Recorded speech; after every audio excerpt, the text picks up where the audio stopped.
Thank you, Sanjay, for joining from Ujjain.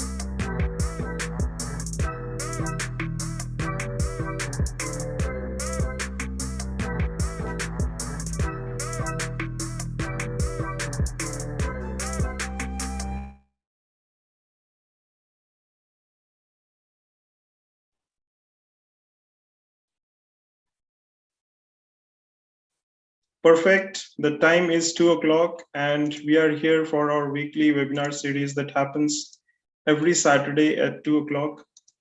And I have been doing this for over a year now.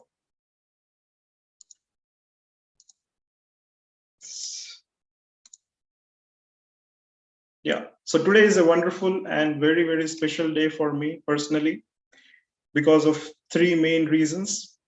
One reason is, of course, I'm completing almost a year for these webinars, exactly 1 year. I started these webinar series for all the pharmacy professionals across India for free. And we started this on June 1st of last year, 2021. So that is a special day for me, very, very special day indeed. And we have completed more than 45, 50 webinars during this time, and we have covered about 7,500 pharmacy professionals from different parts of the globe. So that's a personal achievement for me. And the second reason is Akshay, he happens to be the youngest speaker that I had in my webinar series so far.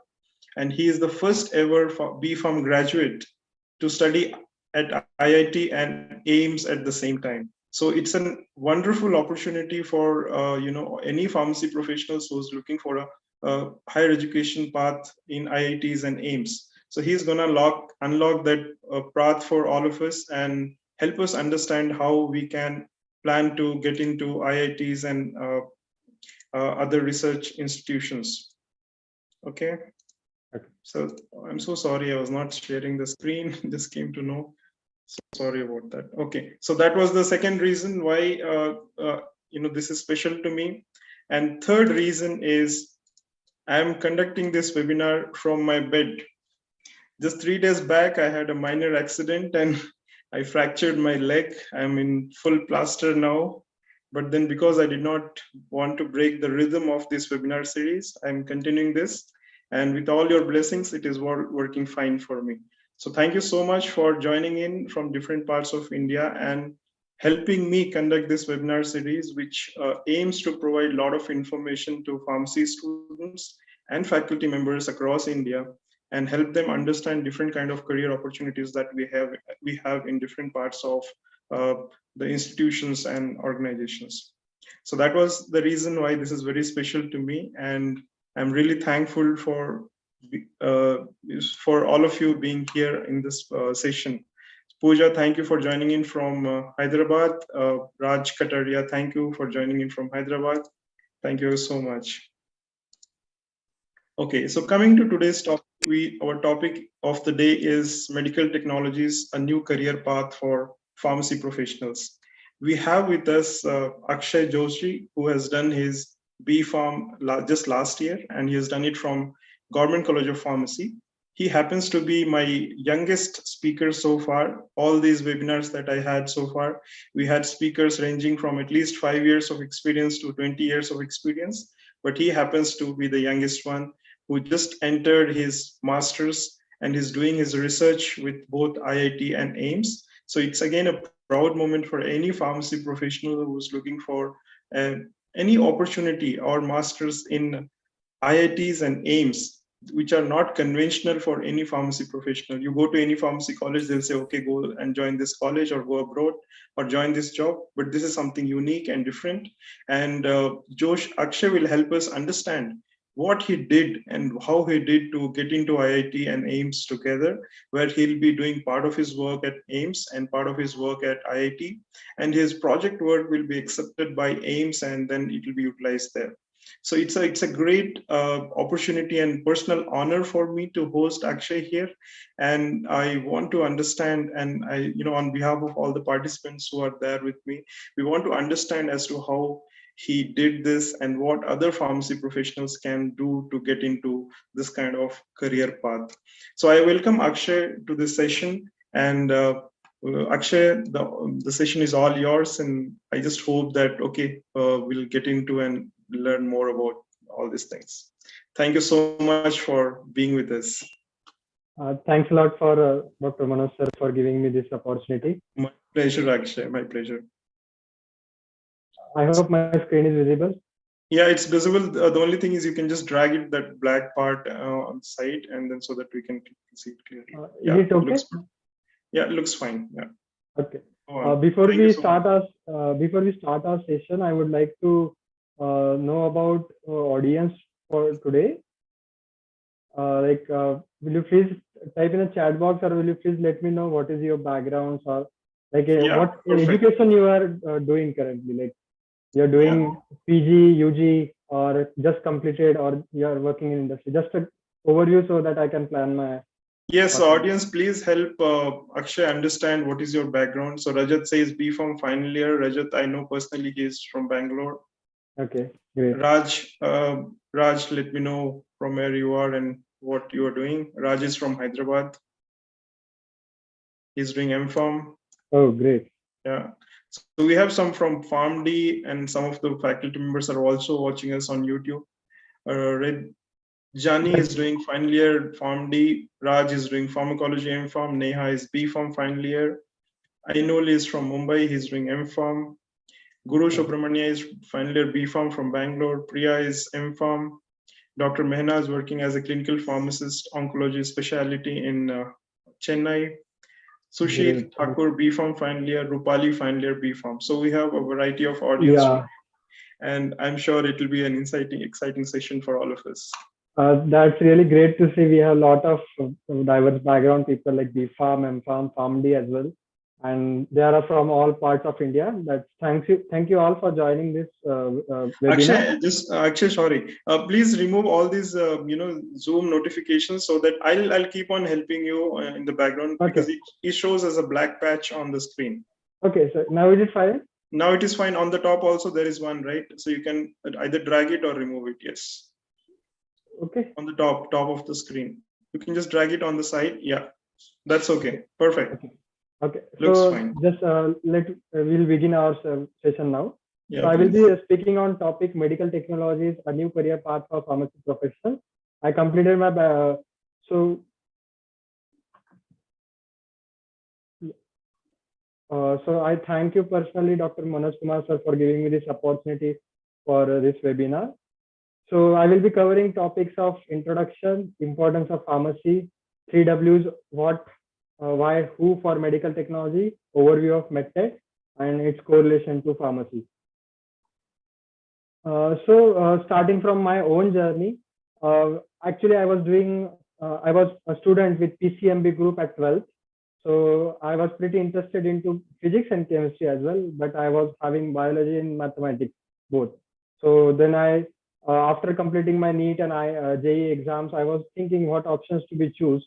So then I thought I'm pretty interested into physics and chemistry, and equally interested into mathematics and biology. Then why should I not go for pharmacy? Because I was the first person from my family to choose pharmacy as my career. So I then took up challenge in pharmacy. But when I joined Government College of Pharmacy, Aurangabad, Maharashtra, we have a lot of good alumni connects and network. Being a government college, the normal tradition what students will follow is they will go for do B-Farm, M-Farm, they will go for higher education, or else they will fetch a good job at the reputed companies, as Aurangabad is a kind of pharma hub. So in the first year, I was thinking, oh no, I will do B-Farm, then M-Farm, and I will go for industry, or I can directly go after B-Farm also for industry. But when I was participated in extracurricular activities, like different competitions here and there. So till I reached to third year, I was completely lost, confused, unsure, unclear, and very puzzled about what to do next. Like I'm at the third year, GPAT is a one year ahead exam, and I will be having opportunity for NIPER exams if I qualify GPAT. So what to choose? But when I was searching for paths, there are some things like there are some paved paths and there are some paths which no one has yet discovered. rather no one has tried to discover that path. So I was very confused, unsure. But then I thought, let's try something different, because doing BPharm, MPharm, then PhD, and then doing a research which sticks to the lab, it's not the need of society. The research should be something that come to the market. People will make use of it, because if you look into the research of pharmacy, core pharmacy, it will take around 50 to 20 years to get into the market by all the approvals and all. So then I was searching for options where I can apply and I can do my future studies. So then I come across to, this is a medical technology joint program of IIT Jodhpur, AIMS Jodhpur, where they are conducting this course, collaborative course, where I'm doing clinical immersion in AIMS, finding the clinical need, and then developing technical solutions at IIT by using technical expertise. So as of today, I'm the first person from after BPharm background, got admitted into master's PhD in joint program of IIT AIMS Jodhpur, and that's, I feel fortunate for it. So before we start our session, we should have a motivation, or I was having a motivation to choose this opportunity. So service to others is the rent you pay for your room here on the earth. So if you look at statistics is unnecessary, and let's have some understanding at this moment why medical technology is required. The past 60 years have been massive improvements in global life expectancy. As you can see, in 1960 it was around 54 years, till 2090 it became around 73 years. But although it was tremendous increase in life expectancy, we are currently in the same direction of poor health or moderate health. The life spent on poor or moderate health is not changed. So let me just know, what is your thinking at this moment about the medical technology before we directly dive into the topic. So if you can type something in the chat box. Yes, participants, please put in the chat box. If you're joining in from YouTube, you can put in the chat box. I'll read the chat for you to Akshay. And if you're on Zoom, please use the chat box. And don't think about what will be the right answer, wrong. So absolutely. There is not yes. a such thing, any answer is right or wrong. It's just a thing that you should be express your, you should express absolutely. Yourself. Absolutely. So in this, there is no right or wrong. We are just, all of us are learning here. Whatever answers you have, just let us know, and then we'll build upon that. Thank you so much. Put in the chat box what you feel medical technology is all about. Because having a speaking ability or sharing your thoughts, that itself will open a lot of doors for you. Once you get onto the any social media platform, you get connected with people and you contact with them. As I was in contact with Dr. Manoj sir, so then I started a conversation with him. He congratulated me on my admissions and all. Then we started all the discussion. So it's a phase. You should start with the speaking. Absolutely. Unless we ask, we'll not get. Unless we share, we'll not understand. So Pooja says, like using IT skills in medical field, like implementing artificial intelligence and all of that. Okay, great. Yeah. What about others? Aparna, Dayon, what about you, all of you? Dinesh, Rajat. Okay. Rajat says developing new platform technologies in healthcare. Oh, great. That's one more precise one. Yes. Okay. So let's move into what is medtech. From here onwards, we will be calling medical technology as a medtech. Manufacturing medical devices that use in different types. Oh, great. Thank you, Raj. Raj says medical technology helps in manufacturing medical devices which are used in different types of diseases. Okay, great. So here onwards, we will be taking medical technology in a short form as a medtech, which is a globally accepted term. So if you look at the medical technology, it can be defined as an application of science to develop solutions to health problems or issues, such as prevention or delay of disease detection, or the promotion of monitoring of good health. So dealing with new technology in medicine. Yeah, right. So let's look at the what why and who for medical technology. What? Medical technology or medtech is a way to connect medicine and engineering. Why? A person can get only one expertise, because if you look at persons involved in clinical care, they can have expertise in the clinical domain, and the engineers are having only technical knowledges and all. So why there is a particular gap in the market that ventures are facing problem for detecting right medical need and developing right solutions for it. So that's why that's a need of medical technology. So some person or some decision should be there to connect this both medicine and engineering fields. Then who requires medtech? Major customer of medtech are clinicians plus business ventures. They need it, as now customers need to be satisfied. As this is an era of customer satisfaction, and for clinicians, patients are the customers, so they need quality treatments.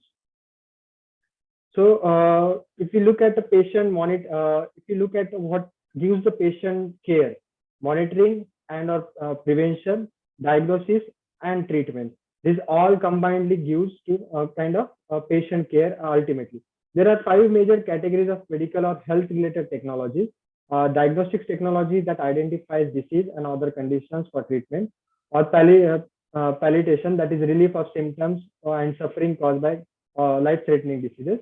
Then therapeutic technologies are also there, that is used in treatment of disease. That enhancing technology improves human functioning beyond what is needed to cure a disease. There are enabling technologies that elevates the impact of disease or disability. This includes personalized equipment such as eyeglasses or artificial limbs, but also universal technologies such as accessible wheelchairs. There are fifth type is preventive technologies that reduces risk of severity of accidents, that is all toxic exposures and other social and environmental mechanisms. This include wide variety of technologies from like kind of sewage treatment plants to airbags, because environment's effect and that effect on health is also considered in medtech. So that all cloud, like from monitoring or prevention or diagnosis or treatment of a disease that gives up patient care. So I will ask now, what do you think before explain to take to meaning, like more engaging, to make it more engaging? Let's have some any kind of technologies you can list upon, like you have heard something, or any platform you have heard about any technologies. You can type it in chat box. And that you think they are maybe using or they can be used in the next generation. You can type some technologies. So yes, participants, you can put in the chat box, what technologies do you think can revolutionize the way patient care is taken care of?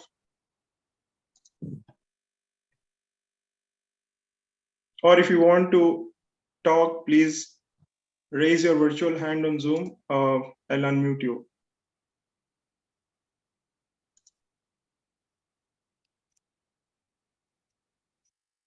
Oh, great.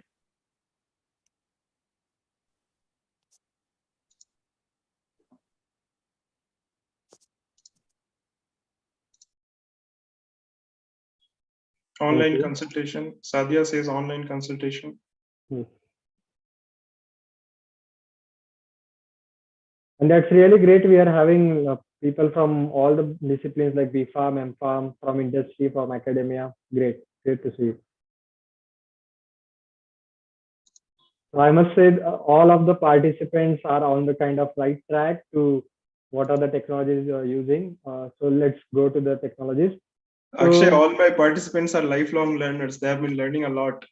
Yes, sir. Yes, that's a really challenge and the requirement of the era, and majorly in the pharmaceutical sector. Absolutely. So let's look at the immersive technologies, that is mixed reality, that opens new ways for medical education. So what is mixed reality? We are currently having virtual reality that by the use of external headset or instruments, we are creating that environment. Then we are having augmented reality that uses real info from graphics. For example, you have heard the name of the game Pokemon Go. Virtual reality, you have seen some eyeglasses and some equipments are coming. You have to wear them and you have to play the games. So now the era of mixed reality is coming up. So they will be mixing up the both of the things together, and there are a lot of investment in this particular sector. So how we can use this in medical technology or clinical area? Uh, in mixed reality, we can simulate the situation of operation theaters for the clinical pharmacists or pharmacist graduates who are posted in ICU or OPDs. They can see or whether particular like for their education specifically, like even for medical graduates, every time getting a body to test your what is their exact things and there. It's not possible. So mixed reality can be used, and there are a lot of Indian startups or even for foreign tech leaders are in the particular market to make this product happening. So virtual reality is or use of computer technology to create simulated environment. Augmented reality is an enhanced version of real physical, and mixed reality allows you to see and immerse yourself in the world around you. Even if you can interact, like you can move the objects in here and there, and you can put them together, or you can just if you are having a particular patient body in front of you after wearing that particular lenses, then you can separate it and you can look at the heart and all the body organs. So it can really have effect in medical education. So then it comes to supercomputers, AI, machine learning, deep learning. So the product of 100 million investment by NVIDIA, Cambridge One, will enable scientists to better understanding some of the complex diseases like dementia, which uses AI to design new drugs and more accurately identify disease-causing variation in human genomes and more. This project will be pursued in collaboration with computer first users like AstraZeneca, GSK, Guyton ST Thoms, NHS Foundation Trust, King College London, and Oxford Nanopore Technology. So you can see that there are these are the kind of world global tech leaders, and that too although they are core pharmaceuticals, they are investing a lot of money into technology to improve what are the technology they can take to the pharmaceuticals, and they can improve it. So if we talk about AI is when computer mimics human intelligence by performing a given task. Like we have to give particular commands to computer, then it learns what are the tasks there. Then machine learning is a subset of artificial intelligence which perform given tasks from the data, and that improves with experience. And if we talk about deep learning is a subset of machine learning that uses large neural networks, similarly as we are having in our brain, and that uses big data and better to solve complex problems. The supercomputers speed up the process of computing it. If you look at, there are like, if you want to know what is the disease mechanism, how disease is progressing, how drugs can affecting towards a particular cell or particular tissue. So there are a lot of factors we have to consider. I must say that there are a lot of clinical pharmacist person here or persons from pharmacology background. They can correlate more to this because you have to do laboratory experiments, and you are looking for because there are a lot of PhD students who do their PhD on just a single factor for finding drug effect. Now, like for example, XYZ is drug acting on XYZ tissue. They are doing their PhD on finding that receptor or finding that pathway only. So this kind of computational kind of things we can simulate, and we can do it from supercomputers. Then it comes to artificial intelligence. Then we can train our systems to do like there are in clinical pharmacy we can put some data, and then we can generate some inputs out of it, like what treatments can be given and all that thing. AI is common nowadays, commonly used. There are a lot of pharmaceutical companies are taking up help from tech giants, or even they are developing their own science about it, and they are expanding their teams in AI. Then it comes to machine learning. Then how we have in medical we have that capacity to get some data from the patient as well. Like if patient coming to for a particular disease, we can take data from like what was your previous weight, what is your current weight, what is your habit, and that data we can give, and we can develop a predictive models whether any person or such kind of persons will having particular same disease progressions or maybe. And in the deep learning, we can have kind of large neural networks, and that can predict in the family history a particular disease can be happening or not. So they can, that's for about supercomputers, AI, machine learning, deep learning. Then it comes to 3D printing. So I must say that there are a lot of people here are interested into 3D printing, but 3D printing is a very subset of manufacturing. Like we have different kind of manufacturing techniques, like subtractive manufacturing, where we take a particular, for example, if we want to make a chair, we will take a block of tree and we will cut it as per the shape of the tree, which is designed by carpenter. Then we can have forming kind of thing. We can make add as in chemical reaction, we can add two things and then we can form a particular solution. So that's a forming manufacturing technique. Then we have casting technology, like all the gold ornaments and all. We melt the particular metals and then we cast them into the particular casting and then we manufacture it. Then there is additive manufacturing. In that additive manufacturing, one substrate is 3D printing, which is a layer by layer kind of manufacturing.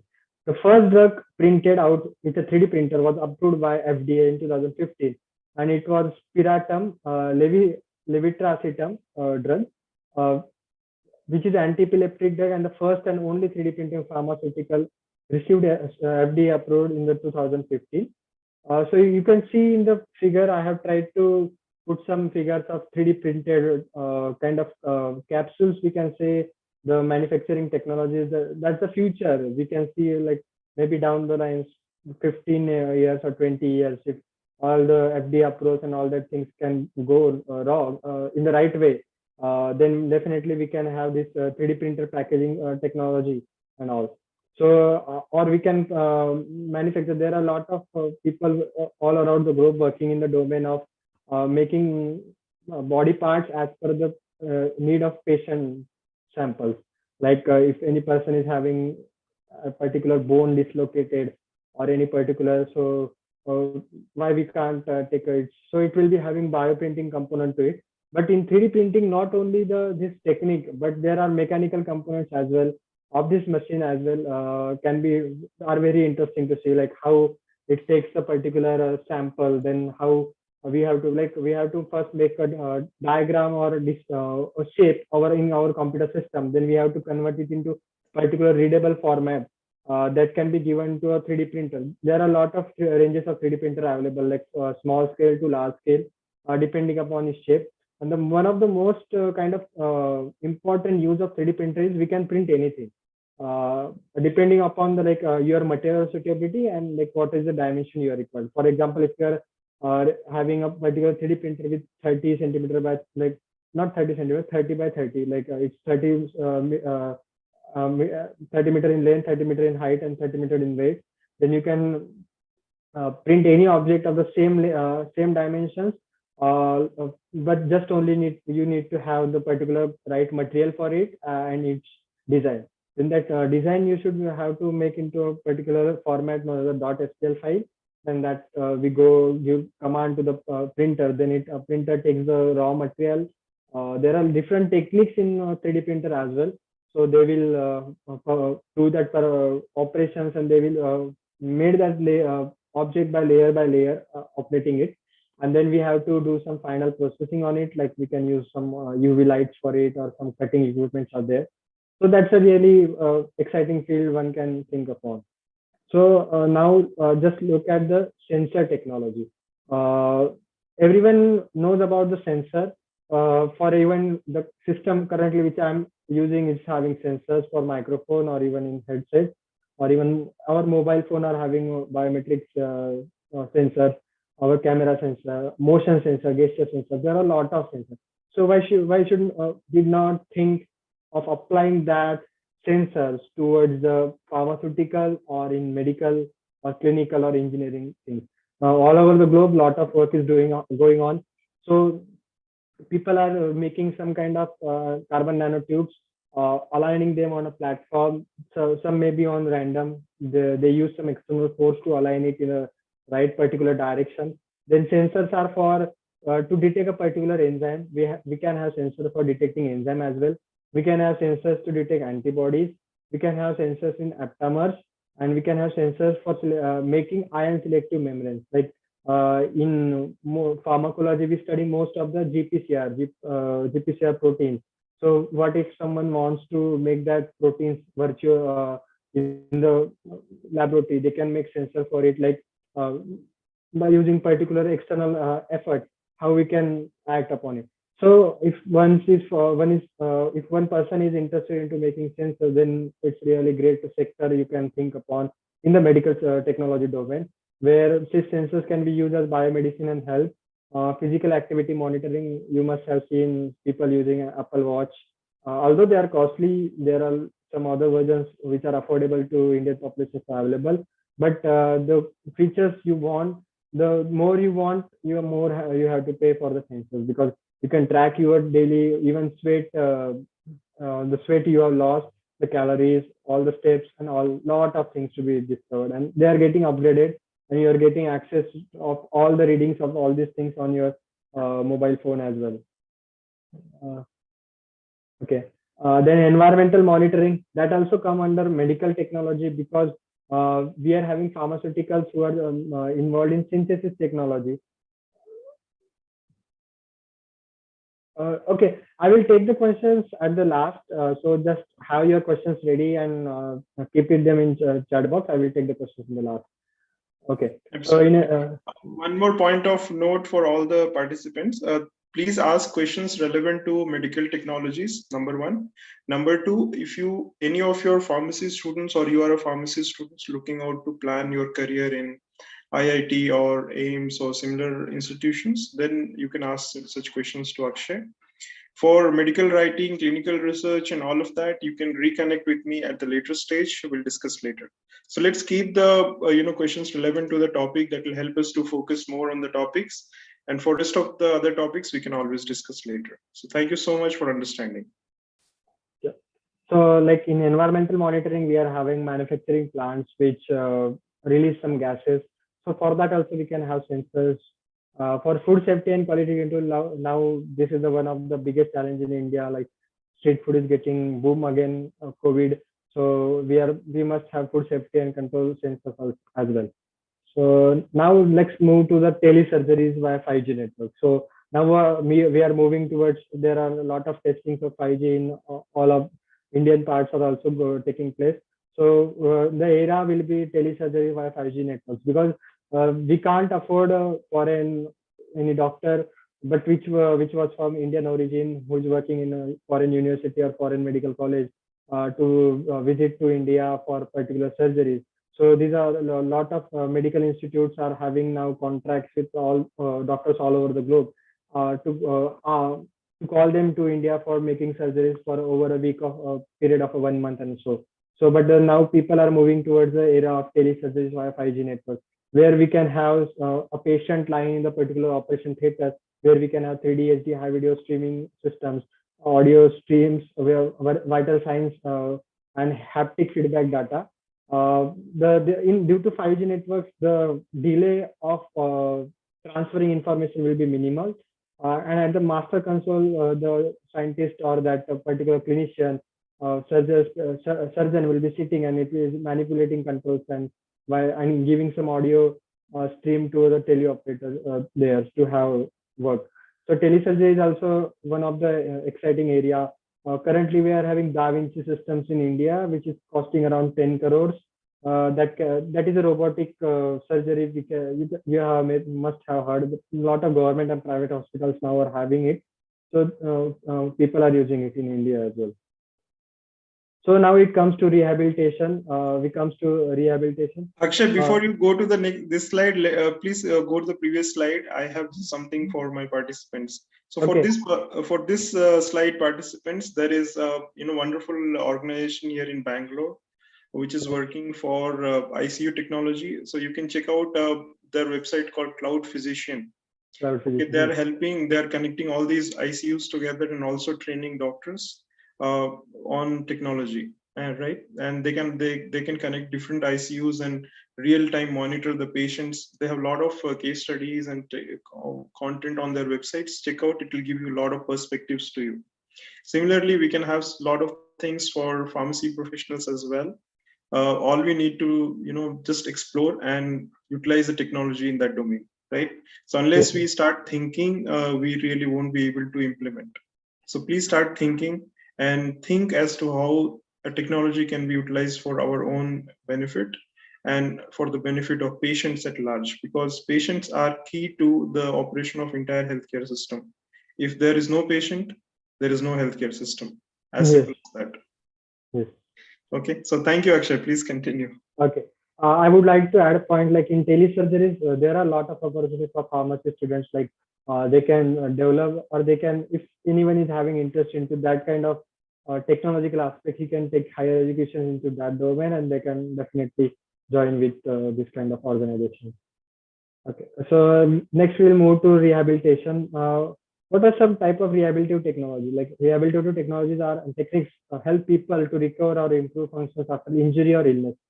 This we have seen in a lot of mostly into army or our in armed forces related services, because there this kind of technology is mostly used.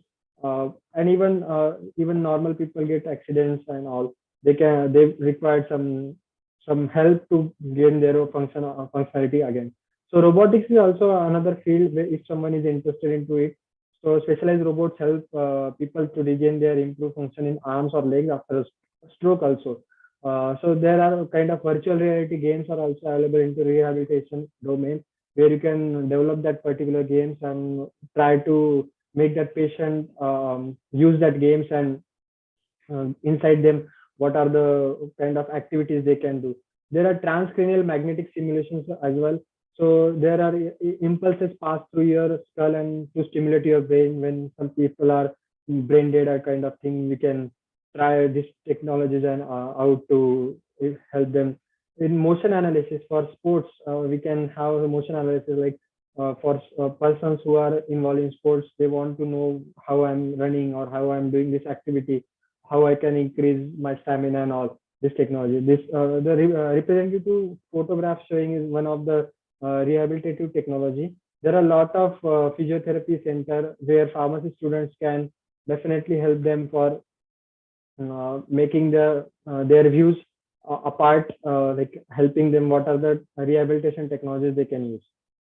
So now the promise of CRISPR and genomics, we know that last year the Nobel Prize was awarded for the discovery of CRISPR-Cas technology, and genomics is also one of the kind of insightful domain any person will ever be interested to doing this.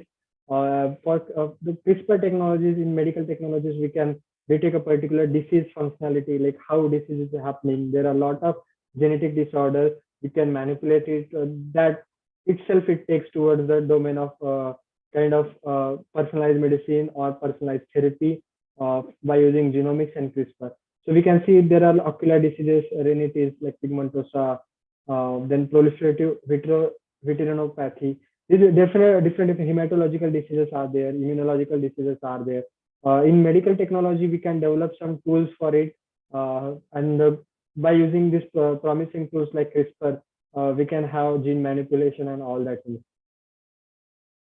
So this is all about the overview of the technologies. There are a lot of other technologies as well, but I have kept it toward relevant to pharmacy professionals because our audience is pharmacy background people. So the all of the technologies which I have mentioned so far involves kind of where pharmacy people can learn the things and look. Like for virtual, like for mixed reality, if person is having interest, they can do some courses and they can do it. So for supercomputers, AI, machine learning, now these things are already booming. So 3D printing is also, you can do some workshops on it and all. So sensor development, if someone is interested into electronics in that domain, that one can do. The telesurgery is also one can learn from the particular organizations. And in rehabilitation also, you can get in connect with physiotherapy centers and all. Then genomics and all also, you can go for higher education in genomics, and then you can collaborate with all other members over the globe.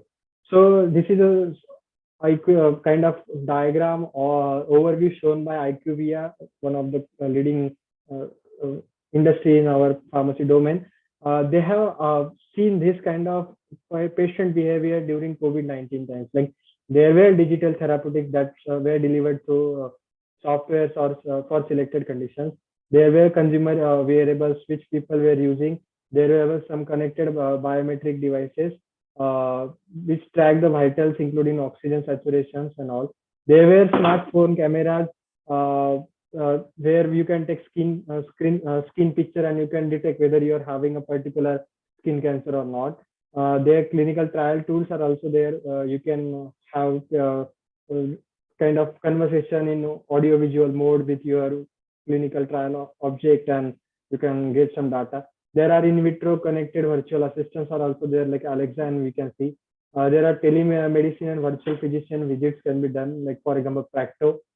There are personal health records. You can keep the snapshot of your prescriptions prescribed by doctor, and you don't need to carry the your prescriptions again when you're visiting the doctor. Then web-based interactive programs like the webinar which are doing, it's kind of awareness program. Such webinars can be organized, and people were involved in such kind of programs to get insights about how to maintain health, how to reduce weight, and all that things were done. Then care team and smart text messages can, like if there are particular systems which ask you how you are feeling and how you are feeling, how you are doing. So you can give some response to them and you can get some insight. Then there are health system and disease management apps also available. You can do exercise by using that app and all. So then there we are having consumer and mobile apps like Arogya Setu was where we are having to know which area was having more infected people and all that. So that was a scenario which was analyzed by IQVIA during COVID pandemic. But what is the future? Why I'm telling that this medical technology can be a great choice for pharmaceutical, because after there is a definitely core jobs are good or core opportunities are good, but we should, if you are having a passion to go outside that domain, definitely you should look for medical technology as one of your choice. You can go other domain as well, but just have a look at medical. So we will be having triage and intake now, that will be digital front door. Then we will be having virtual visits, then provided to provide e-consultants. Then we will be having virtual second opinions, telepharmacy, which is in a nascent phase of its development. Then we will be having clinical communications, in-home monitoring, then digital therapeutics and self-care, wearables and at-home exams, virtual primary care, and virtual clinical trials as well. So this is a global scenario of virtual health ecosystem that will be going to be a future, maybe 10 years, 15 years. The year can't be predictable when it will be a kind of practice, but definitely people all around the globe are working in the same direction to make it happen as soon as possible. So you can look at the, I don't want you to just give information, I just want to give you some facts as well. So pre-pandemic workforce demand projection in the thousands, you can see allied health professional AHPs is around 2332. Nurses, midwives, allopathic doctors, and postgraduate doctors, you can see. So you can clearly see what is the demand of the clinician. That's why in starting we have started with what, who, and for whom, like it's the medical technology. So they need it, and that's a market kind of research we can have to choose this as our medical technology as a career, and that too in a 2022, so which is a current area. So why I choose this, why I can correlate this thing, all things with pharmacy. We'll learn chemistry, which is our backbone. We learn pharmacology, that's a correlating science. That in pharmacology we discover how particular drug is acting on, like, or not a drug specifically. Here drug means kind of, we can say all the therapeutics also as well, how they are interacting with cells and how they are giving results. So or we also have jurisprudence or regulatory affairs that is a driver for every product you develop. So we are having analysis, QA, quality assurance, quality control, which act as a gate pass to get that things into the market. And marketing, pharmaceutical marketing, which is an outreach tool that will enable you to reach towards the people all around or customers all around the India and all over the globe. So that's why I think pharmacy is the one of the kind of asset you are all are having. by which you can get or take a challenge or take a risk to dive into this area. Then you should be having self-realization of having rewards of education in pharmaceuticals. We can be having stable yet flexible career, like we can have a job in a decent company, but after a certain point of time, if you want to start your own pharmacy setup, you can start it from maybe it retail or maybe a chain of pharmacy equipment providing. That also can be done. So we are the important part of healthcare teams. Before COVID, there was not much recognition in industry, not industry, in people's perspective, that what pharmacy people contributes to the healthcare system. But after COVID, as we were developing vaccines and all, that really opened people's mind, and then they were able to think what pharmaceuticals can offer to them. So they are loving to have pharmacy people as their team members.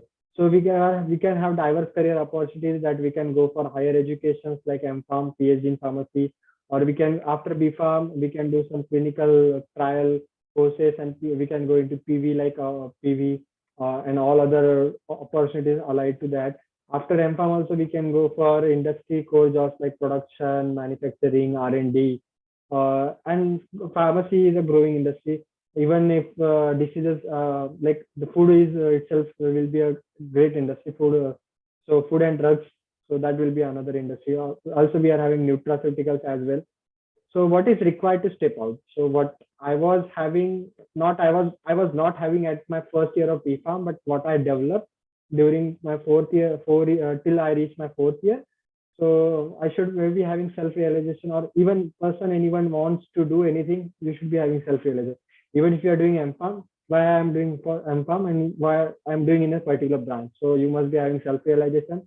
You should be developing skills into that domain in which you want to step out.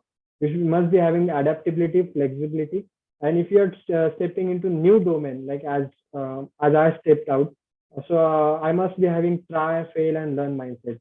So it's not something that even till third year I was not able to figure out what exactly I want to do. But in the 4 year itself, I was clear about the things which I wanted to do. So I was having that self-realization. I was not having all the skills, but I tried to grab some of the skills. Then I was able to adapt the environment because COVID happened. All things were stuck down. I was having a lot of plans. Some plans went out, but you need to be flexible. You need to try, you need to fail, and you need to learn. So get ready to pave your path. It's you who will be paving your path. It's not someone will come and will pave a path for you. So you can see in the factors for successful career, you can get a job where your interests are there and demand of industry can be there, or you have ability or skills to do particular thing and there is demand in industry, you can get a job. If you are doing something which interests you and you for that you are having abilities, it's called as a hobby, but it's really hard to choose a particular area where all of your interest, demand, and ability becomes a midpoint, and that can be a factor for successful career. So thank you all for patient listening, and I'm open for question and answer now. Thank you so much, Akshay, for that overview. It was great. You may stop sharing the presentation, Akshay. Yeah, I hope it's stopped. Yeah, perfect. Thank you so much, Akshay, for that presentation. And it was indeed an eye-opener for me personally. I don't know what participants feel. Participants, just in one word, what do you say about Akshay's today's presentation? Before we go to question and answer, I would like to mention that it's not possible to cover all the things of medical technology just in 40 minutes or 50 minutes. The topics for technology itself I discussed, like telesurgeries or even AR, VR. That itself is a point of topic for discussion whole 1 hour itself. So definitely, even for sharing opportunities and all, I will be happy to join any webinars or like as I was planning with Dr. Manoj sir, that we will be looking for having more sessions and giving more insight. This is absolutely. Absolutely, we'll do that. The objective was to give an overview. It's like like it's like you can call it as a helicopter view or a bird's eye view, whatever. But then it was just an overview. There are so much to discuss in medical technologies alone. If you take one word of medical technology, that is personalized medicine alone, will have maybe 2-3 hours of presentation, right? There is so much to talk. But then thank you so much, Akshay. It was excellent presentation. Raj says excellent. Sahil says OP. I'm so sorry. What is OP? I don't know. Eye opener? No. Okay. Sunny says nice presentation. Priya, good presentation. I like correlation in pharmacy. Absolutely. And we need to, all of us should, get together and try to correlate how we can include medical technology as part of a patient care system, because that is something very important. Sadia says knowledgeable. Thank you, Sadia, for that. Thank you. Yeah, so overall the presentation was excellent and people have really liked it. And now we'll go in for some questions. So we already have few raised hands on Zoom. I'll invite each one of you alphabetically. So first is Sunny. Sunny, you may please unmute and ask the question. If you want, you can also switch on the video so that we can interact live. Go on. Okay, thank you, sir. Sir, my name is Sunny Naulakha. Actually, presentation is very nice about medical technology and all career. Actually, my question is that, sir, I have passed in 2017. After that, I have worked as a hospital pharmacy for 3 years. But now I want to switch in a clinical research industry. Actually, I like it about pharmacovigilance and clinical data management. But I don't know how to go there after 4 years of hospital industry. That's why I want to know that how to go there, because I am continuously sending my resumes, but not shortlisted my CV. So I have question in mind, sir. Okay. So, sir, should I answer it or? Yes, actually, please go on. Yes, yes. Okay. Then I'll keep my points as well. Yes. Okay. So I'm not an expert into the particular pharmacovigilance field, but the knowledge of what I'm having is that you can do some kind of certification courses which are accredited for all over the India and which are UGC approved. Then you can approach towards a particular organization. And definitely your hospital pharmacy experience will be helping you to get fetch the job, because hospital pharmacy is a kind of subset of clinical pharmacy which you are doing on field. The people who are doing it on the kind of on the computer system, you are doing it on the kind of real time world. So definitely you can go for higher education if it's possible for you, or maybe a full-time course for 1 year or 2 years will be best choice from a good institute, or else you can do part-time courses and you can face the job. Absolutely. So I'll not take much time here. Sunny, this is off the topic question. What you do is you please reconnect with me later on, and then I'll give you a detailed process as to what and how you can approach for clinical pharmacy, clinical research, or pharmacovigilance, or even CDM. So please do connect with me later on. And all of you who are joining in on Zoom or have registered with us, you'll be getting an email with me later on. You can reply back to the same email and then we can reconnect. You'll also get an email link and the LinkedIn profile link of Akshay also, so you can reconnect with him and you can ask the questions, further career related aspects or many more. If you want to discuss, you can always do that. So thank you so much, Sunny, and thank you, Akshay. Thank you so much, sir. Thank you so much. Thank you. And the next question would be from Sahil. Yes, Sahil, go on. You can ask the question. You can unmute and ask the question. Sure, sir. So first of all, Manoj sir, the OP stands for overpower. So it means that it's a slang for like what very nice presentation.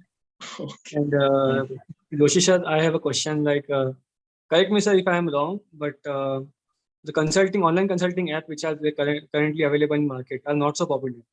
I like for currently I am seeing it as not able to reach to the audience which it's targeting. Yes. So, sir, where is the lag? Where is the catch? Like, where should be the improvement done in that consulting app?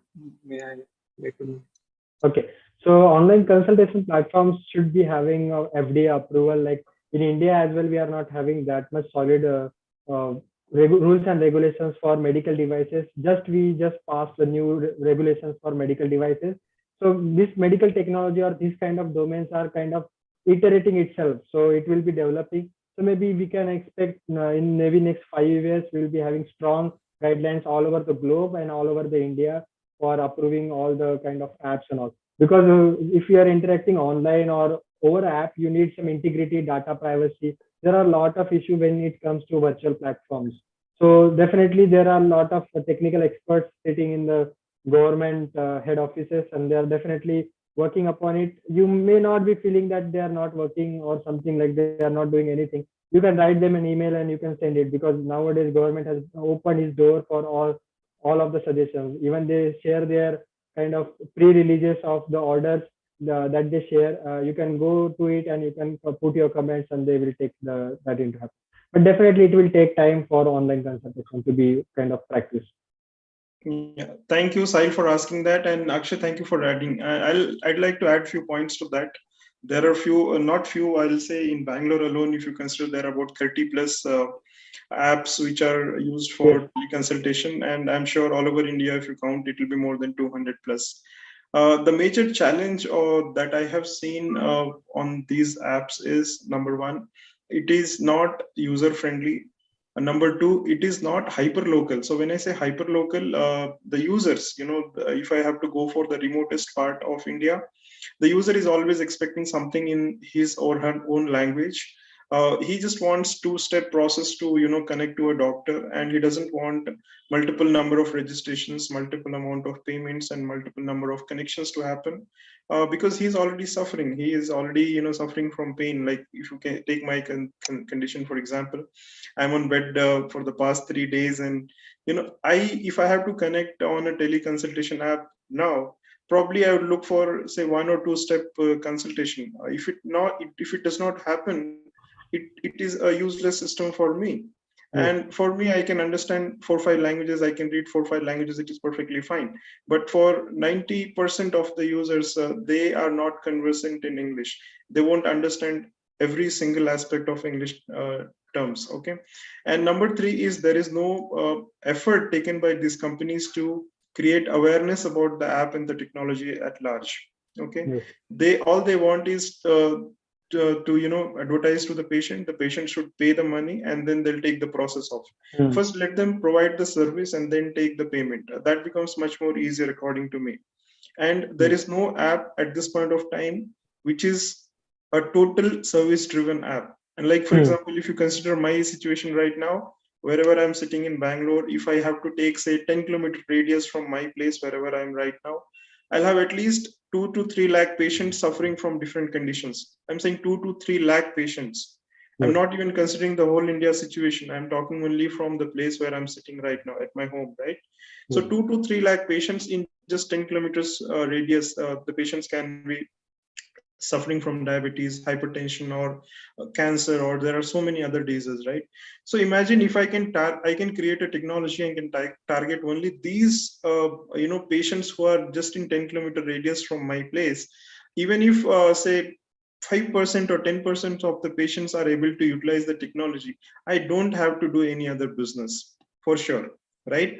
But the thing is, even before thinking of anything near my place, I just want to go global and try to make an impact globally. This is what most of the companies are doing, and that is where the technology is failing. We don't need so many technologies. We just need one technology to just solve a problem. And in 90% of the cases, it is not happening. So that's a sad reality. And I'm open to have a common discussion with anyone. This is an open platform. I'm saying this just in case you want to create a technology. I'll be more than happy to help you out, not just in creating it, but also validating it and also taking it to the users. Let's create a technology in local languages. That is most important. So when China can have everything in Chinese, when Japan can have everything in Japanese, why not in India we can have in 15 languages? It's so easy today with so much of wonderful technologies in place. Why can't we have the technologies in the local languages? Why can't we can have this voice driven technologies? My 8 years old daughter, she searches using voice search. She doesn't prefer typing, right? Why can't we educate our patients and caretakers to search using these technologies? Why not we implement such technologies for the general users who doesn't know how to type, who doesn't know how to read, and who doesn't know how to search content? Can we not simplify this for everyone is the big question. And most of the companies would not want this to happen because of various reasons. They want quick money, and mind it, the quick money will not come if you don't give service. Service is priority, and service to patients is the most important fact. Right now, the patients are the key to every healthcare business. The entire hospital system survives because of patient. The entire pharmacy profession, entire pharmaceutical industry is dependent on the patients. But somehow the patients are the most neglected, part of the ecosystem. Yes. In the entire ecosystem, you see the patients are the most neglected ones, and this has to change. And this has to happen only if our pharmacy professionals, who are the first point of contact with these patients, can create some technologies and make a difference. So the question is how and when.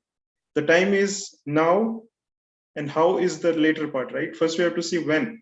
The time is now. Right now, we should do it, and probably we should start thinking as to how we can make difference. Let's not go global. Let's not think about the entire India as a solution. Let's think about what we can do in 5 kilometers radius from my place, 10 kilometer radius from my place. That itself can be a huge, huge, huge opportunity, not just for business, but also for creating a solution for the patients. I'm sorry if I took so much of time. Thank you so much, Sahil, for asking that. And I hope it was useful. Thank you so much. Okay, so there is a lot to do, and let's do something about it. Okay. So, okay, next question would be from Sadia. Welcome, Sadia. Thank you for joining in. You can unmute and ask the question. Good afternoon, all. Thank you so much, sir, for this wonderful and insightful session. Actually, I think Akshay sir is our senior and alumni, and I'm also from Government College of Pharmacy, Aurangabad. Wow. See what happened just now. Actually, it was online. My final year was online, so I not visited. And now this year, your session is recommended by Mayura Khare ma'am to us. Yes. Yes, thank you so much for your wonderful and knowledgeable words. I just wanted to know that how did you got into the IIT? Okay, so getting into IIT was not easy task. So Akshay, be slow here and tell every point that you did, your struggles, how you struggled to get into this, and how actually you plan to get into IIT, and then aims. These are all unheard words, especially in pharmacy profession. So in pharmacy, you go and say, okay, I want to join IIT. Probably they'll laugh at you. They'll not even believe you, right? Same thing I have experienced. Absolutely. So go on slow here. Start from your journey from your BPharm days and how you thought of what you did. You talk about your success and failures. Both it will help all our audience to understand it better and then plan their careers. Thank you. So I'm putting you on the spotlight. I'll switch off my video, and I want everyone to listen to him very, very carefully. So it was not an easy journey for me to plan it and to act upon it, because just planning don't work. You need to act upon it. Because I was interested in physics and chemistry as well, so I was pretty interested to engineering and medical side as well, not specific to medicals or interested. So when I got into admission in pharmacy, I started thinking upon what are the future kind of ways I can pay upon. So then I realized that there are a lot of opportunities in pharmacy, even in IITs as well. You can go, and so like in pharmacy, what we do mostly, we do a research, and due to the clinical trial restrictions or fund restrictions, that limitation, that research, although it may be a good research, it stays into the clinic or laboratory itself. It won't go outside the laboratory or market. If it gets, that's a wonderful thing one can have in their life. So I started from a second year to participate in co-curricular, extracurricular activities. So I get connected with a lot of people from engineering background as well as from academics or industry. Then in third year, I did my summer internship with CSIR in Jammu, which was an online internship due to COVID. So during that internship, I got an opportunity to interact with some selected people all over India and the faculties there. Then I realized something I can do in that domain will be great opportunity for me. So then I started looking upon what are the admission or academic opportunities one can have after pharmacy in IIT. So then there are a lot of exams you can give upon. The GATE exam is one of the biggest exam you can go, and then there are a lot of academic kind of process is there. Like it's not something you will do in a 1 day or 2 day. It's a long process. You have to apply. You won't get selected in lot of, not even get a call for interview. You get a call for a written test. Then sometimes you might get rejected. Then you get call for interview, personal interview. Then maybe 1 or 2 rounds of personal interviews and all this happens. This program specifically attracted me because this was IIT and AIMS program, because after coming from pharmacy background, one can have a domain in pharmacy. So I can have that idea of how technology will work from IIT and how that can be implemented into clinical domain. That can be done from AIMS side. So currently I'm doing that thing only, like I'm finding out the clinical needs from AIMS and acting upon them by using technological expertise of IIT and developing solutions there. And definitely, actually, I'm a master's PhD student, so it will take a long time for me to develop solution, because it should be a novel solution. I need to have novel, patentable solution that I will be developing, and then I will be testing it into AIMS clinic. So there are a lot of opportunities. It's hard to say in a one line or in a particular 5 minutes or 10 minutes. So I will suggest everyone to build upon, just have self-realization. First thing is to have self-realization, what you want to do, then do skills, then what skills are required to reach that position. You can check out the profiles of the people who are currently are in that opportunity, or even at that position, what skills they are having or how they have developed. You can try to develop that kind of skills over a period of time. Then after developing that skills, then try to participate in different activities or opportunities. Then try to fill the forms and all. If you want any help, I will be happy to help you with the during procedure. After session, you will be getting my LinkedIn ID and email ID as well. So after once you get that, you can reach back to me via email or via LinkedIn. I will be happy to help you. So it's just a process. The outcome you are seeing. I got into IIT AIMS. It's not it's outcome of a process. It's not the preparation for any particular exam, or not preparation for any particular 4-5 overnights or something. It's a process. And personally, I was preparing it for more than 1.5 years. So you can say after my second year, or after completing second year, I was preparing for it. So till final year, I was able to. That's why I said, till third year, I was clear about the paths what I'm having, and in final year, I had to take decisions what I want to do. Perfect. Thank you so much, Akshay, for that. And there is one connected question to that. I'm sure it will be a repetition, but then Pooja, she says, out of curiosity, I want to know, how did you join IIT AIMS? And can you suggest a roadmap for it? So somebody is interested to plan his or her career to IIT and AIMS. What is it the student, if the student is in say third year or second year, if he's interested to, now there will be many people who will be inspired, and I'll be sending this video to everyone who has joined our past sessions as well. I'm sure there will be a lot of BPharm students specifically who will be interested to think of, now at least start thinking of getting into IIT and AIMS as a career plan.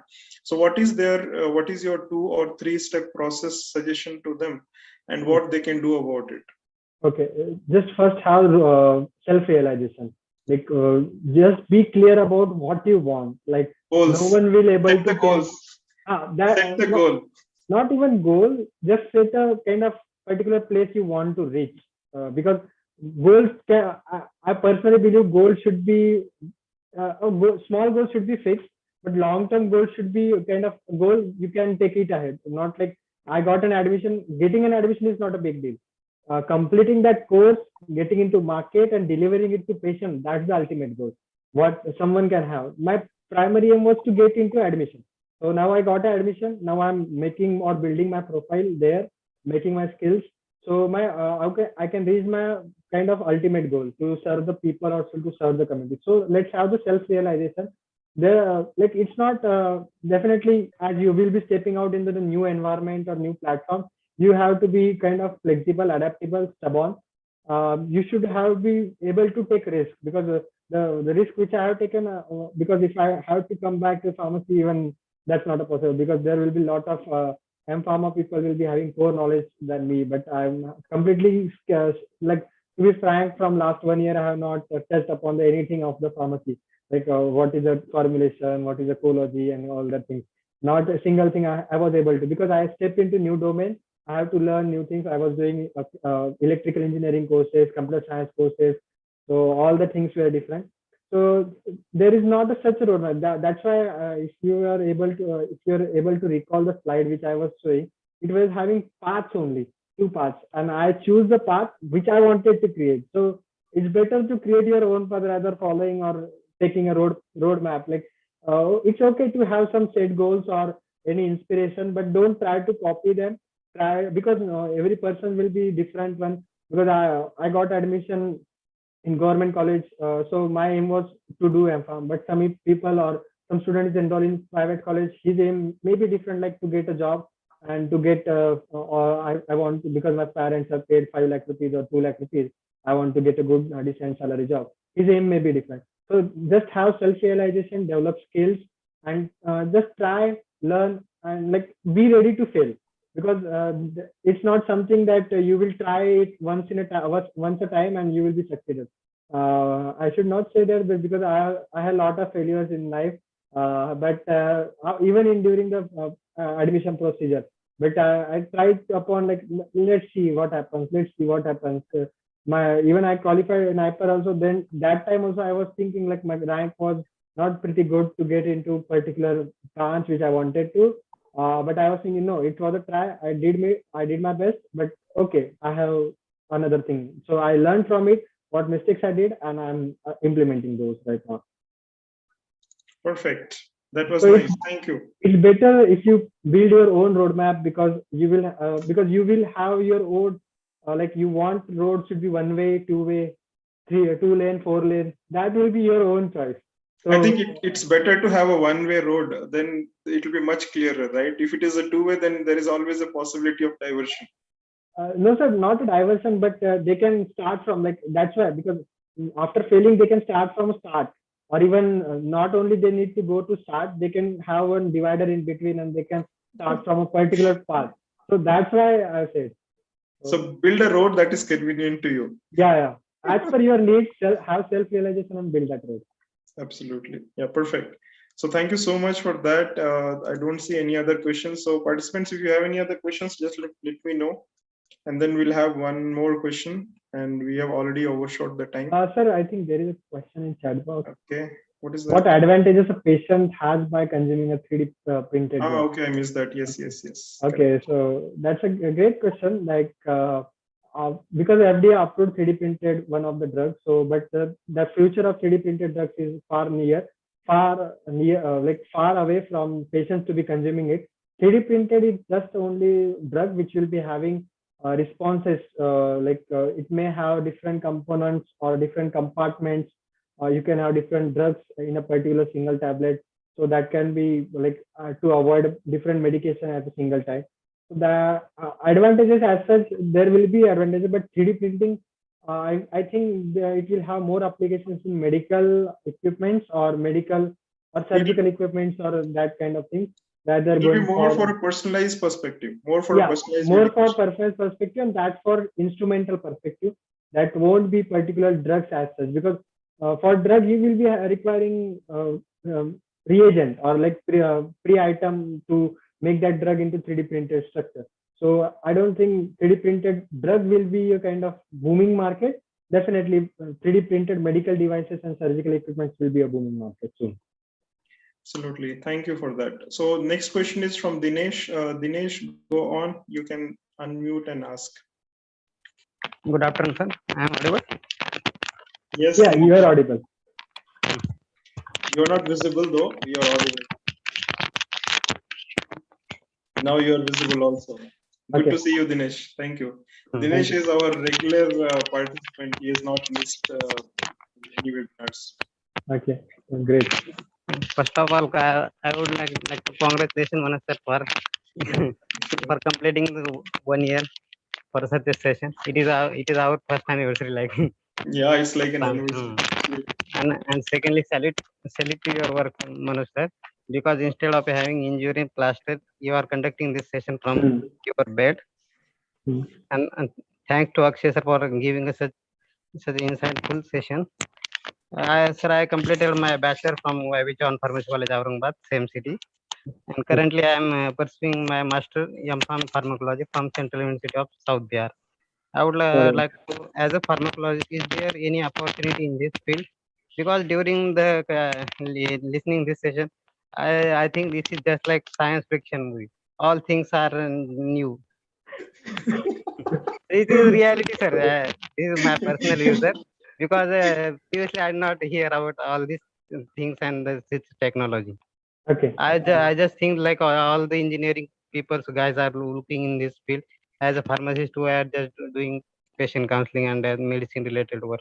And as you said earlier, there are some resources relating to such technologies or some program. Please suggest some names or certificate courses related to this. Thank you, sir. Okay. So to address this question, I would like to say that it's nothing like engineering and medicine if you are from pharmacy background, because if you have seen my slide carefully, the correlation of background, like if you are having chemistry that is useful for developing sensors, you, as you said, you are from co-logy background, you have that opportunity or that knowledge how to correlate the science. Like if any person develops a particular model or any particular thing, then how you can say that particular after giving that attaching that particular equipment to body, how it's acting and all, so that measurement of activities and all things you can do. Definitely for a new person, even when I got admission or when I was preparing for interview, I got a thing that, oh, it's really kind of really horrible things which I won't be able to do. But if that's why I said, you, if you are having self-realization that you want to do something out of the box, you have to go out of the box. Then you have to learn the new things. Then you have to try. Definitely, these things are not sci-fi movies. All the globes, all the things are done. Even in my course, all my batchmates are doing all of the things which I mentioned. But the scale may be a smaller one, or even my seniors are doing something. But scale may be smaller or in primitive phases. But definitely, something is not. If you are determined to learn, you can learn any new technology and all that thing. So after, if you are having self-realization that no, I want to dive into technology kind of background, then you can dive into that.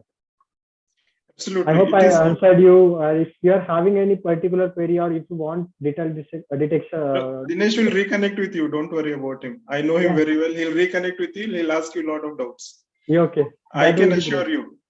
Okay, and a lot of pharmacy students will reach out to you because whatever we discussed just now, it was like a sci-fi fiction to most of them, and they're kind of assuming that you have one side engineer and one side doctor, and then you are in the middle pharmacist helping create something great, right? They're kind of imagining that situation. Now I can totally understand, because I was in a similar phase just 2-3 days back when we started discussing about this whole scenario. And when I said IIT, okay, I was only imagining engineers. When you said AIMS, I was imagining doctors. So you're kind of, going together with both of them. So that was the kind of imaginations I had. Actually, the motto of program itself is the connecting the gap between medical and engineering field. That's the prime motto, and I think, or I personally believe, pharmacy people will be asset to that industry if they are determined. That's the thing. They are determined. This is most important. Again, I'll try to stress on this one. See, we have so many people attending it live, and many of you will be again watching it, or some of you will be sharing with other friends as well. So the most important thing that we as pharmacists should remember is whether we want to make a difference. Yes. That is the first question you should ask. If you say yes, then you find out a way. Ask questions to your brain, because brain will start searching for answers only if it gets a question. If you give it if you give that brain a dead end question, a dead end response, then it will not ask. Like, for example, I'll do M.Pharm. That's it. You are giving a dead end.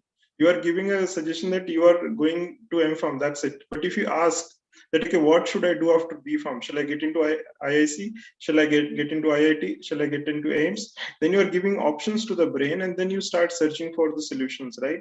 So always ask questions, not just with yourself, with others also, and ask the right questions, not just that ask anything and everything. Okay, ask some sensible right questions to people, and especially the right person, the person who can answer your responses, And even if it is the stupidest question you think, please ask, because unless you Because ask, you will not get response.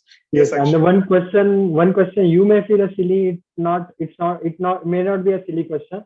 It's a valid question for other person as well. Absolutely. See, Umesh says, Akshay, I'm very happy to hear these words from you. The way we studied is not linked with this artificial intelligence, blockchain, marketing, continuous manufacturing. See, whatever we studied might not be connected, but your thought process can connect everything that you studied, right? Theory, you know already. Practically, you have to utilize technology. So go on and do it, experiment it. And there are a lot of institutions and research associations who are ready to help you out. I know a few, institutions in Bangalore who have employed PharmD students because they are working on artificial intelligence and machine learning to Yes. identify various problems of the patients and creating solutions. So there are a lot of opportunities. The only thing is we have to look out for them, and do not send your resume, the same resume, to everyone. It doesn't make sense. Please do not do. So if you say that, okay, I have applied 10 times and I have not received any response, go back and check your resume. There will be a lot of issues with that. And if you don't find it, send it to me. I'll find out and send it to you. So there is one question in chat box I can Please see. go on. Regarding rehabilitation technology, engineering people will have great command as compared to pharmacy professionals, and they can collaborate with doctors for insurance. How pharma professionals play a role in this technology? It's asked by Abhishek Sharma. I would like to address this, like it's not something you are thinking that physiotherapy is different from pharmacy, because you are suggesting different medicines or kind of lotions for the persons for having a particular good physiotherapy activity and all that thing. So you will be I have seen there are a lot of community pharmacy people working in physiotherapy centers who are suggesting the medicines and who are assisting. Sometimes they also get trained in the physiotherapy. They do certification courses in physiotherapy assessment and all. They assist the physiotherapists working there and technician there, so they can definitely figure out what are the problems in the particular equipment or a particular doctor or any person want. Because there are a lot of equipments which are not affordable to Indian population. They can't take it to home, but how you can make it miniature version and all. Definitely, if any person, I'm not saying every pharmacy person should go into rehabilitation technology, but if some person get an opportunity to work in community pharmacy setting, and that too in a rehabilitation center, then he should not think like, oh, what I will do here and there. It's not my field, or it's not the way I will work. So, but you can explore that area and you can figure out the thing. Absolutely. So there is one more question which has come from Abhishek.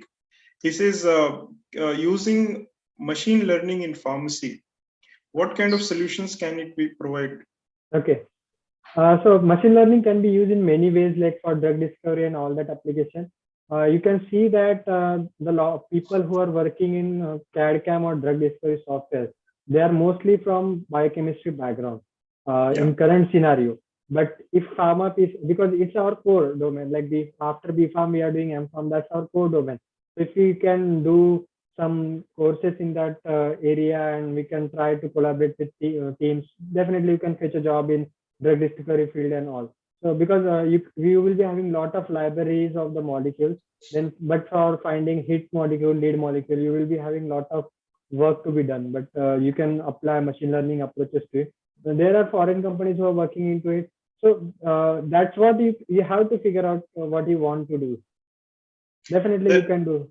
There can be various things. I'll tell you one example. Not only drug discovery, like in machine learning, we can use for whole pharmacy process as well. Yes, yes. Every aspect of pharmacy, we can utilize machine learning and artificial intelligence. I'll give you an example here. See, there was a PharmD group of students who were working on the usage of diabetes medicines in a group of patients. So they started collecting a lot of data and found out that the medication adherence itself was not good for that subset of patients. Now imagine if you have loads of such data, you can use machine learning and artificial intelligence to identify those specific patients where it is not happening, that the reason of non-adherence, and then you can find out exclusive solutions to take care of those patients. Now with this tools and data, you can pinpoint specific problems and find out solutions. Now, currently, we are not collecting such data, and hence we are not able to utilize machine learning or artificial intelligence or build such technology into pharma. But then once we start utilizing such tools, we'll be able to do more and do more with data. Now, data is the new oil. I have been telling this in almost all the sessions now. Data is the new oil. All these companies, Reliance, Jio, and Amazon, Flipkart, everybody is back of data today. And the person or the company which has the most amount of data is the winner today, right?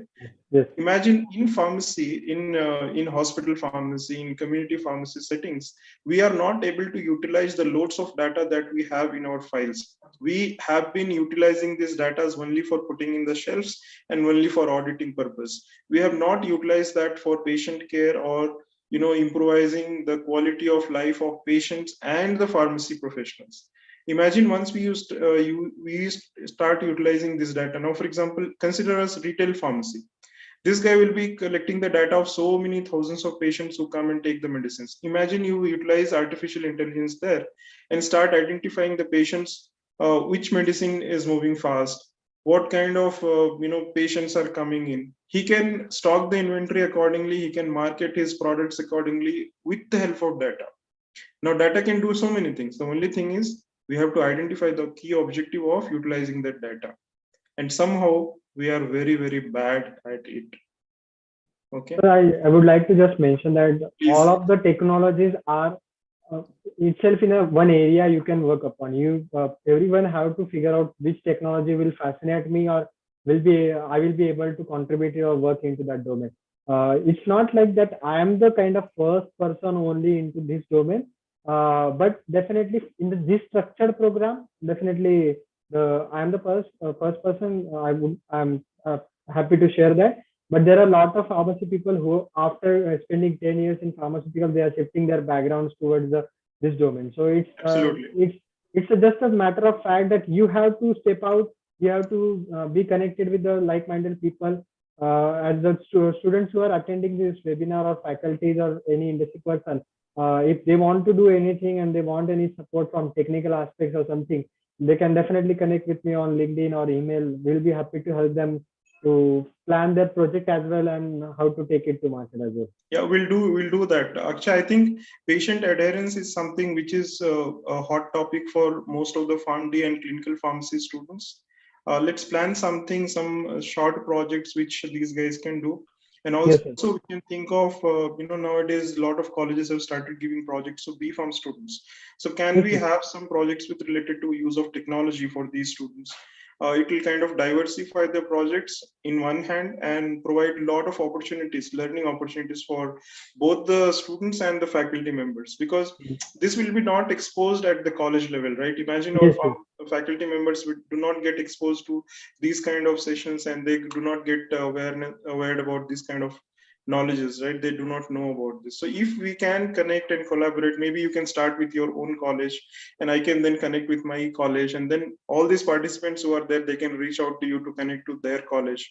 We can have a setup of a small ecosystem which can then start helping these college students and faculty members to create some short projects in technology related aspects. Yes, sir. Actually, that things are in the pipeline. Like I'm having active interactions with faculty. So I am hoping to have it fruitful outcome. Excellent. So, our participants will be the most benefited because they'll be the first to connect with Akshay via email and LinkedIn. So please do not miss out that opportunity. And with this, I don't see any other questions. So I would like to thank each one of you for spending about 1.5 hours with us. And Akshay, thank you so much for being with us. You all could have done so many things and so much on this Saturday afternoon, but then you chose to be with us. And that kind of inspires me to invite at least one speaker every Saturday and discuss some topics with you. So don't miss out the next week's session again. It will be again inspiring, and you'll get most of the details on the Telegram group or on the LinkedIn platform. Akshay will also share. I hope he'll share that as well. So we'll share with each one of you. So please do connect and join me next Saturday again at 2 p.m. And we'll continue this learning journey. Sunny, you want to ask? Okay, so last question of the day. Sunny, go We on. can take any more questions like from YouTube as well. So if any one of you want to ask some more final questions, Akshay is kind enough to spend some more time with us. So please don't miss out. Sunny, yes, go on. Yes, sir. Actually, I want to ask you, sir, how to connect to you regarding discussion of pharmacy career and all. Okay, Okay. so we can connect on LinkedIn or email. We can set up a particular time and we can have a meeting available. Yeah. So everyone who's attending this session, you will receive an email from me. I'll put my email ID in the chat box also, just for your understanding. So you may receive the email. It may go into the junk box, junk email folder also. So check that, and then you can reply to the same mail. The email will contain the recording link of this session, Akshay's email ID and his LinkedIn link. And you can reply back to the same email with you if you have any questions, or you can connect with Akshay on LinkedIn as well. For time being, I will also share my email ID in chat box. Yes, please do that. Yes. So Akshay is also sending his, his email ID is so inspiring. Thank you, sir. Okay. So first, when I received the email from him, I was shocked. Then I got surprised. Then I thought, okay, fine. He's on a different level of pharmacy. Okay. No, so this is my email ID. If you want to take like that's what I personally believe, that if you want to do something, you have to start doing it. So that's why I kept it as a pharmacy kida, because kida may be good or bad. It's just you who will think it's a good kida or bad kida. Like, absolutely. there will be a lot of people will be saying after B.Pharm, why you step out into this kind of scenario which is unpredictable, unsure. But for them it may be a bad kida, but motivating people like you may be saying you have the experience of 15 to 20 years in the industry. You are saying that it's a good move to move into that domain. So absolutely, it is inspiring, and also it will instigate people to think what this man is all about, right? So they'll start hunting for you then. अरे ये कहाँ से आया ये कीड़ा चलो देखते हैं इसको. Yes, that will be a motto. Okay, so perfect. Thank you everyone for your time. Any more questions we are having in YouTube or in I don't see any questions, but anyways, those questions will come. Yeah, I guess there was a comment from Umesh. I'm very happy to these words from him. Yeah, actually these things were not linked at our academic purpose, although we were having PCI approach syllabus, but it's what students' responsibility to connect it, because institutes or any particular organization will set the principles based on their experiences or based on the absolutely demand, but industry will be changing after every 3 years or 5 years. So it's a responsibility of students to how they can correlate and all that. Absolutely. So before we close the session, I would like to thank you, Dr. Manoj sir, for giving me this opportunity for this wonderful platform, suggesting me a platform. And it's really inspiring to see that after also you are having an injury, you are conducting the sessions. You maybe have said me to like, we'll postpone it, and definitely we can do it on a later day as well. But you don't wanted to skip this kind of maybe last Saturday for your one year anniversary of this webinar. No, I personally do not want to close these sessions for any reasons, whatever the reasons may be. Though I just took painkiller, 1 hour back, just to ensure that I'm not in pain at this point of time when I'm talking, and just to make sure that the session goes smoothly. So these sessions will continue, until I'm here. And the objective is very simple: to connect a lot of pharmacy professionals and to help them understand that there are so many opportunities out there. All you need is to just take one step ahead and you leave your comfort zone and then go out and then grab that opportunity. So that's the whole objective of doing all these sessions, and I'm sure we are able to inspire a lot of them. And a lot of pharmacy professionals have also got their great jobs, and they're kind of satisfied. Of course, they won't tell publicly, but then I have come to know. So a lot of them, they'll message out and tell. So this is what happens, when we create some kind of difference. And since I'm not affiliated with any institutions on college, so this is a public forum. This is an open forum. Anyone can join, anyone can discuss, anyone can share. So don't think that your question is a silly question or a stupid question. Please ask questions, because you never know that one's question can change the perspective of everyone else as well, right? So keep asking questions, keep learning, and I wish you all a wonderful day ahead. And thank you so much, Akshay. Thank you everyone for being with us. And we'll meet next week again at 2 p.m. Hopefully my pain comes down by then, and we'll have a wonderful session again. So meet you next week, same time, 2 o'clock every Saturday. And we'll have one more session from Akshay. So this is again, I'm not even asking him. I'm just announcing you all that we'll have one more session with Akshay, and we'll talk about personalized medicine. If he's okay, we'll talk about personalized medicine. Yes, sure. We'll be okay, happy or to... something in patient care, Yeah, the audience can suggest what can be the topics for the next session to my LinkedIn post or your shared LinkedIn post. No, I'll be sending a feedback form to all of them so they can reply and put the question specifically there. I request you to conduct second part of this session because we have I just told that. Okay. So I'll be sending a feedback form to all of you. Please please spend some time on that and give a feedback. And also let it me was know. A really nice audience I was having, like from BPharm and from family background, people from industry as well as from academia. That's really great platform to share thoughts. And if I was not able to convey anything, please do connect with me back, and I will be happy to clarify any doubts you are having. Absolutely. So I have just sent the Telegram link also because not all the time I'll be able to connect with you individually. So there is a Telegram group I have formed. More than 2,000 plus members are there in that. All these pharmacy people who are learning with me since last 1 year. So I just announce all this webinar information and opportunities in that group. So it becomes easy for me to, instead of sending and maintaining 10 different WhatsApp group, I just have one Telegram group. So if you don't have Telegram, please download it. And also be part of the YouTube channel because there are more than 35, 40 webinar recordings available. And all these are from different wonderful speakers who have spent, decades of their journey in industry. They have shared a lot of experiences there. Even I personally attended some of the sessions. Even I was part of Telegram channel.